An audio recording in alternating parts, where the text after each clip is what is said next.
Greyson from BrainJockZone.com, and I'm here with Casey Gendason again, the former Emory University admissions officer and current college admissions counselor at a top private school in Texas. Casey, thank you once again for being here with me. My pleasure. Glad to be here. And today's video, we are going to be talking about contacting coaches. When is the correct time to do this, and how you should go about it? And Casey, when should the first contact to coaches come, and how should that contact be approached? I think it is appropriate for athletes to contact coaches towards the end of their sophomore year, as far as the initial contact. I'm starting to see some sports, lacrosse in particular, in which students are, and I should say some students, are contacted and really taken an interest from coaches as early as the freshman year. But that's not most sports, and that's not most athletes. So I feel that the end of the sophomore year, the spring of sophomore year, is when students should begin to reach out to coaches if they're serious about their sport and they're serious about wanting to play in college.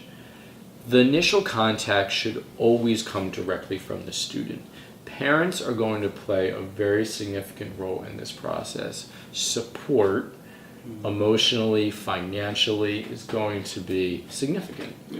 But the initial contact should always come from the student. Coaches want to hear from students. There will be a time when parents can get involved and contact coaches, but initially it should come from the student. And I feel like the end of the sophomore year is a time to be able to reach out to coaches because you have a couple seasons, a couple years now under your belt, and could also use that as a segue to say, this summer, here's what I'm planning to do.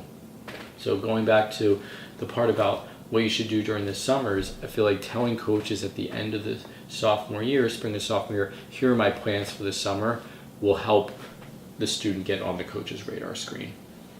Great. And how often is it acceptable to contact coaches? Because you don't want to be that annoying student who has an email in the coach's inbox every day, but you also want to do it just enough to remind him every once in a while that I'm here and I'm still very interested in your school. Absolutely, and it's tricky. It can be tough. So email is the best way to contact coaches, and if a coach tells you, please call me, or at some point does call you, certainly the telephone will work well. You want to send an initial email and end it with a question. What can I do to express my interest in being recruited? What type of information can I provide to you? Which gives the coach a reason to email back. Yes. And then I would say every few weeks, maybe month and a half, it's appropriate to contact and follow up with a coach. Now, if you have plans for the summer, you're going to be at a tournament, you're going to be at a showcase, your travel team or club team will be in a certain area, I would say it's appropriate to contact the coach to let him know that you will be close to the college, or you're curious if the coach will be at that showcase. So if you have news to share, an update to share, you should contact the coach and let him or her know. Okay? Reaching out just to say, hi, how are you? I'm curious if you've ever received my emails is a little bit much. Okay? Some coaches reply back instantly.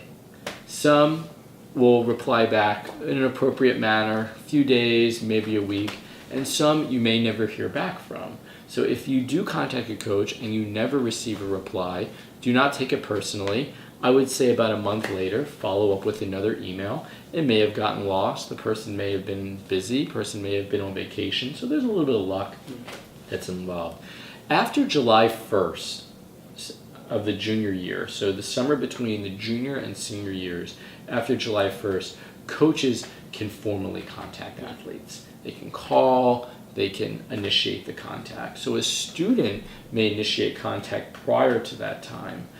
a coach can initiate contact after July 1st, going into the senior year. And that's under the NCAA. Correct. Those are the NCAA regulations. Is that for all divisions or just definitely Division for Division One? Mm-hmm. Division III schools and even some Division II schools, but Division III schools have a much looser policy regarding the contact of athletes. But I do think the student, even in a D3 program, needs to make that initial contact. To sit back and think, I know coaches are going to contact me, is not realistic. There are too many athletes out there. The pool is way too large to expect the coach to come to you. You need to make sure you're contacting the coach. And I will add one more thing. If there's a school that you want to play at, if there's a coach who runs a program that you're interested in, you should be making the contact to show interest. So you always want to show interest and make that contact with a coach at a school that does interest you and that you may want to consider attending. All right, great. Thank you, Casey. You're welcome. And for more information on when and how to contact college coaches, go to www.brainjockzone.com. Thanks, guys.